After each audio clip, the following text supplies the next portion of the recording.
Nous allons commencer par l'Open du Maryland, ayant regroupé plus de 90 joueurs. À la 4e place, nous avons une liste Blood Angel en détachement fils de Sanguinius. Dans les personnages, nous commençons avec 2 chapelains, puis 2 autres chapelains, cette fois-ci avec un réacteur dorsal. L'un d'eux sera d'ailleurs le seigneur de guerre. Dans les transports dédiés, nous avons un simple rhino. Et pour ce qui est des autres fiches techniques, nous aurons 3 unités de 5 intercesseurs d'assaut avec leur réacteur dorsal, ainsi que 2 prédateurs balles entièrement équipés de lance-flammes. On finira la liste avec 2 unités de 5 Marines de la Compagnie de la Mort, à chaque fois équipées de leurs gantelets énergétiques et pistolets infernaux. On rajoute à cela 2 unités de 10 Marines de la Compagnie de la Mort avec leur réacteur dorsal, entièrement équipés de leurs points énergétiques et pistolets infernaux. On rajoute une unité de 5 gardes sanguiniennes équipées de leur épée en carmine, ainsi que de leurs pistolets infernaux. Oui, on aime beaucoup la fusion chez les Blood Angels.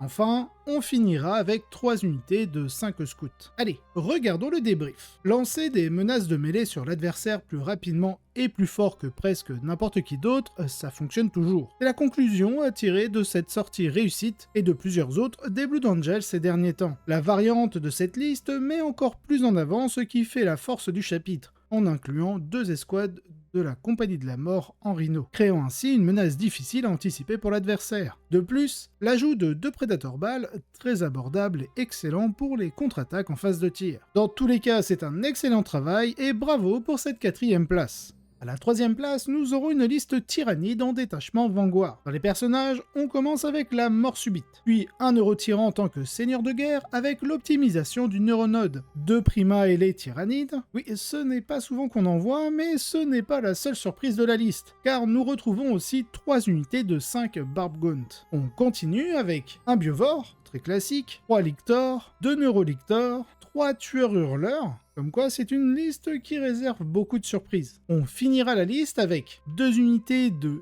6 guerriers tyrannides avec leurs armes de mêlée, une unité de 6 bondisseurs de Von Ryan, ainsi qu'une unité de 6 zoanthropes. Passons au débrief. Cet archétype est pleinement exploité ici, tirant presque au maximum avantage des baisses de points des tyrannides pour renforcer la spécialité des insectes furtifs. Je ne saurais trop insister sur le fait que les guerriers avec les armes de mêlée sont une aubaine à leur nouveau coup, et la configuration Vanguard est celle où ils sont les plus utiles. La liste offre également un excellent soutien pour une seule unité de zoanthropes, grâce à leur combinaison de stratagèmes Seeded Brutes et Invisible Hunter, leur permettant de se retirer du champ de bataille et de revenir en comptant le tour en cours d'un tour supérieur. De plus, le neuronode permet à l'armée de bien s'adapter aux plans initiaux de l'adversaire. Enfin, il est important de souligner que les Barbgaunt à seulement 55 points semblent être une aubaine absolue. Un monde de construction hordeuse en résurgence et un environnement riche en cibles pour eux, ils devraient être de plus en plus utilisés dans les listes compétitives. En tout cas, félicitations pour cette 3e place. Pour ce qui est de la seconde marche du podium, nous aurons une liste Ultramarines en détachement Gladius. Dans les personnages, l'apothicaire Biologis avec l'optimisation discipline de tir, un capitaine en armure Gravis avec l'optimisation l'honneur véhément. On rajoute à cela Marneus Calgar en tant que seigneur de guerre. Dans les unités de ligne, une unité de 5 intercesseurs d'assaut à pied. On continue la liste avec une unité de 6 agresseurs équipés de leurs bolters, une unité de 3 centurions dévastateurs équipés de leurs petits missiles tétons et de leurs canons gravitons, une unité de héros de compagnie, une unité de 3 Inceptors équipés de leurs bolters, et on finira avec un Land Raider Crusader,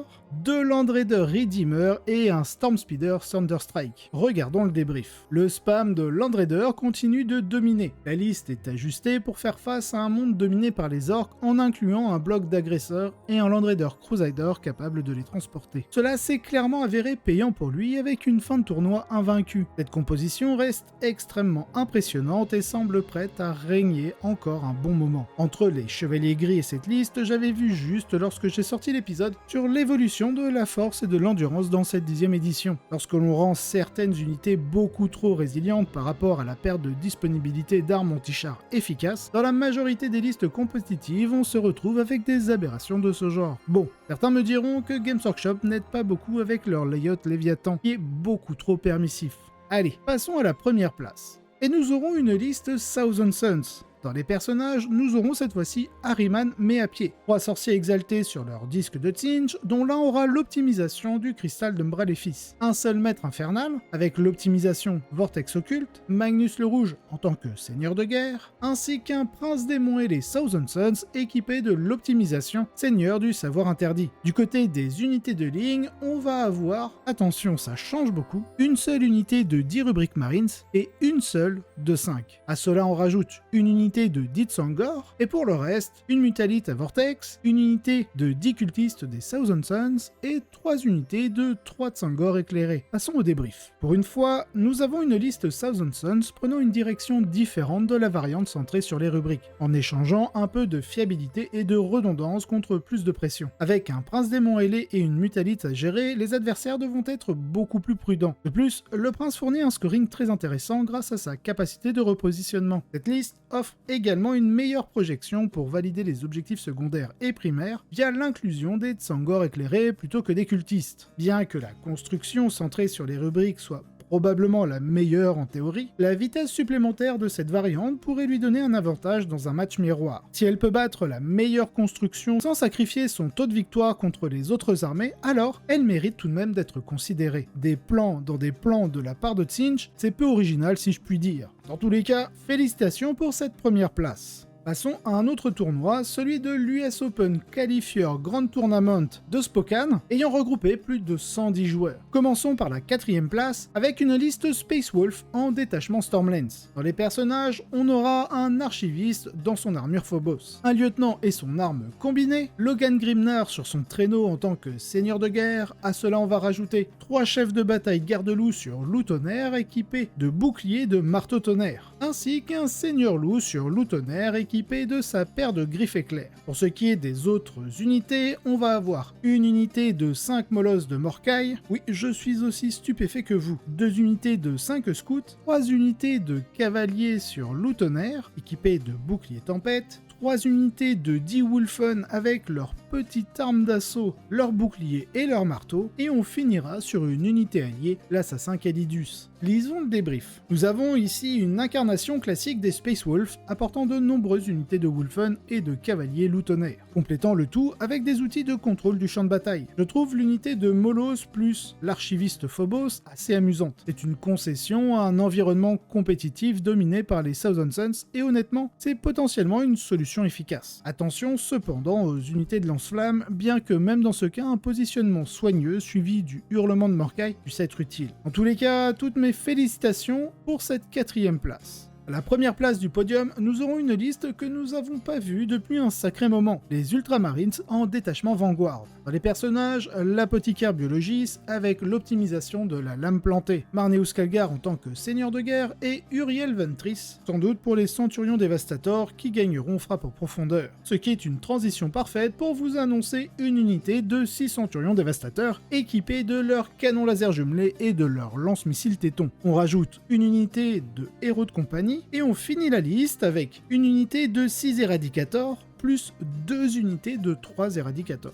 2 unités de 6 Inceptors, tous équipés de plasma, une unité de 5 Infiltrators avec le gantelet Helix et les communications, on finira avec 3 unités de 5 Scouts. Passons au débrief. Sans surprise, cette liste est un véritable cauchemar à immobiliser, et elle constitue un atout majeur contre toute armée axée sur les chars ou les unités d'élite. Je me demande s'il ne serait pas préférable de revenir aux agresseurs au lieu des Eradicators si la marée verte orc continue de gagner en importance, mais cela n'a pas empêché le joueur de terminer invaincu. Donc bravo pour cette 3ème place. Bon, là, quand j'ai lu la liste atteignant la 2ème place, j'ai tout simplement halluciné. Nous avons de nouveau une liste Space Wolf, mais avec le détachement signature champion de Russ. Allez, commençons les personnages avec Harald Deathwolf, un lieutenant en armure Phobos avec l'optimisation police de l'affreux loup. Logan Grimnar sur son traîneau en tant que seigneur de guerre, 3 chefs de bataille sur loup tonnerre, dont l'un est équipé d'un bouclier marteau tonnerre avec l'optimisation de la mort noire. Quant aux 2 autres, ce sera 2 boucliers et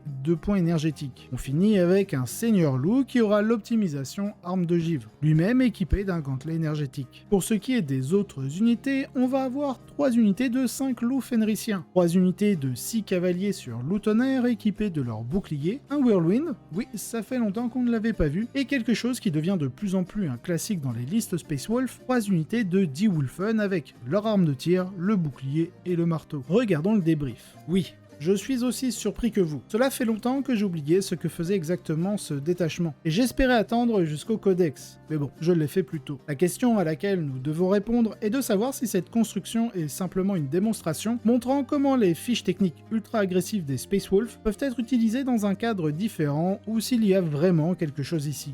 Peut-être un peu des deux. Il y a certainement quelques avantages à débloquer, surtout si votre adversaire vous permet d'atteindre la saga du guerrier né pour la touche soutenue, ou la saga du tueur de bêtes pour la touche fatale assez tôt dans la partie, ce que le Seigneur Loup et le chef de bataille Garde-Loup avec les améliorations sont bien équipés pour les valider. Utilisez Prenez-les à la gorge pour augmenter la pénétration d'armure est déjà un atout pour les cavaliers loup tonnerre, car cela compense une de leurs grandes faiblesses, la PA-1 de leurs attaques, et cela devient très létal si vous obtenez le bonus de la saga du tueur de bêtes. Parallèlement, si vous activez la saga du guerrier né, alors Assaut implacable vous donne la mobilité nécessaire et aide également à écraser les parties contre la marée verte des orques ou des factions similaires. De plus, si vous parvenez à accomplir la saga de la majesté en milieu de partie, qui vous permet d'avoir un bonus sur votre caractéristique de contrôle d'objectif, certainement faisable avec les cavaliers loup tonnerre, cela change complètement la donne. Donner une caractéristique de contrôle d'objectif à tous les Wulfen en plus des loups fenriciens rendra la partie véritablement pénible pour votre adversaire. Enfin, dans un monde où les Thousand Sons sont une faction de premier plan, accéder au charme runique est vraiment attractif, car cela réduit considérablement la menace de Magnus en particulier. Je ne suis pas totalement sûr de préférer ce détachement par rapport à la Stormlance malgré tout, mais je pense que dans l'environnement compétitif actuel, il y a un véritable argument en la faveur du détachement champion de Russe, vous donnant des outils performants contre les orques ainsi que les Thousand Sons. Donc, dans tous les cas, franchement, bravo pour avoir essayé quelque chose de différent et de l'avoir fait avec style. Pour la première place, nous aurons une confrontation entre une liste marée verte orc affrontant une autre liste Space Wolf, mais cette fois-ci en détachement Stormlance. Et oui, 3 Space Wolf sur les 5 top listes de ce tournoi. Allez, commençons par la liste Space Wolf. Dans les personnages, nous aurons un lieutenant en armes combinées, Logan Grimnard dans son armure Terminator en tant que seigneur de guerre, 3 chefs de bataille Garde-Loup sur loup tonnerre, équipés de leurs boucliers et gantelets énergétiques, 3 seigneurs loups, eux aussi sur loup tonnerre, équipés de gantelets énergétiques et boucliers tempête. L'un d'eux aura l'optimisation présage avisé permettant de relancer le jet d'avance, et le second aura l'optimisation instinct du chasseur afin de faire l'arrivée précipitée au tour 1. Dans les autres fiches techniques, on aura 2 unités d'infiltrateurs avec leurs gantelets Helix et les communications, 3 unités de 6 cavaliers sur loup tonnerre équipés de leurs boucliers, et enfin 3 vindicators. Allez, passons à la liste orc. Dans les personnages, on va commencer avec 2 médicaux, 2 boss de guerre dont l'un aura l'optimisation Ferocious Show Off, un boss de guerre en méga armure en tant que seigneur de guerre, avec l'optimisation Rokus Warcaller, un Bizarre Boys avec l'optimisation Bloodthirsty Belligérance. Pour ce qui est des unités de ligne, on va avoir 5 unités de 20 boys et une 6ème unité de 10 boys seulement. En transport dédié, un truck avec sa boule qui casse. Pour ce qui est du reste, on commence avec un chariot de guerre et son hard case, une unité de 10 Gretchen, on finira la liste avec une unité de 10 commandos, une unité de 5 Meganobs et enfin une unité de 5 Storm Boys. Regardons le débrief de la confrontation. Un nouveau challenger se présente. La marée verte est là. Des hordes de boys, un chariot de guerre pour lancer l'une des unités les plus redoutables et une escouade ultra violente de Meganobs pour achever l'ennemi. J'apprécie particulièrement l'utilisation du Bizarre Boys avec la compétence Bloodthirsty Belligérance, qui permet à une grande unité de rester en retrait puis de frapper de manière fiable au milieu de la partie grâce à Tide of Muscle.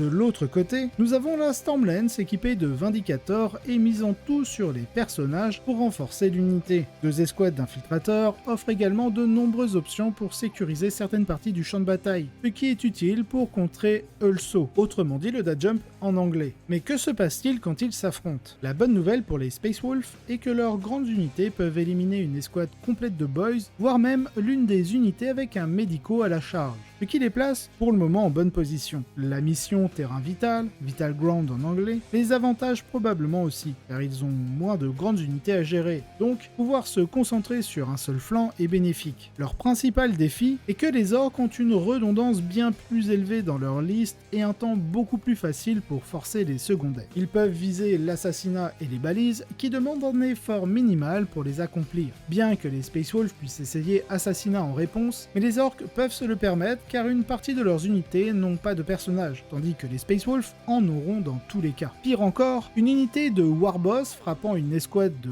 cavaliers loup-tonnerre avec la WAG actif en utilisant Competitive Strike menace sérieusement de détruire une unité entière, ce qui est bien plus désastreux pour les Space Wolves. De plus, les Vindicators ne seront pas forcément très efficaces dans ce match. Bien entendu, ils élimineront quelques boys, mais ils devront être extrêmement prudents pour ne pas se faire engager par Goget M. Vous seriez certainement plus heureux d'échanger un des Vindicators contre une escouade de Wolfen, car avoir quelque chose qui peut sortir et frapper une unité de boys sans se soucier des conséquences serait extrêmement utile. Car avoir quelque chose qui peut sortir et frapper une unité de boys sans se soucier des conséquences serait extrêmement utile. Dans ce match, la stratégie adéquate pour les Space Wolves serait de préparer un tour où toute l'armée frappe d'un seul côté, assumant que les orques contrôlent l'autre bord. Cela ralentira la vitesse à laquelle vous perdrez des figurines à cause d'assassinats, et vous permettra de contrôler le rythme de la partie, au moins partiellement. Je ferai également avancer l'une des unités d'infiltrateurs, suffisamment pour réduire le risque d'implication de l'unité du Bizarre Boys, ce qui ralentira légèrement la marée verte. Je pense qu'il y a toujours une forte chance que vous soyez écrasé, mais c'est la meilleure chance pour une victoire minime. Il semblerait même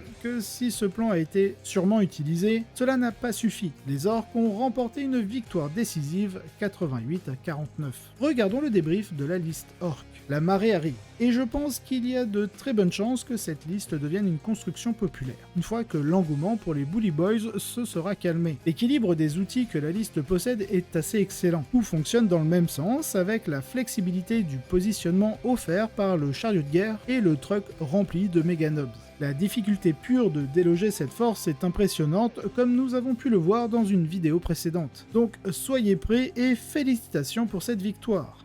Si vous avez apprécié cet épisode, n'hésitez pas à liker, vous abonner et laisser un commentaire. Cela aide énormément au développement de la chaîne, et je remercie tous ceux qui le font. Si vous voulez avoir les épisodes en avance et sans publicité, vous retrouverez en description le lien directement vers ma page Tipeee, ainsi que d'autres contreparties. De plus, vous aurez un lien d'affiliation du partenaire de la chaîne, My Hobby Place, si vous souhaitez passer commande. Allez, sur ce, je vous souhaite un excellent wargame.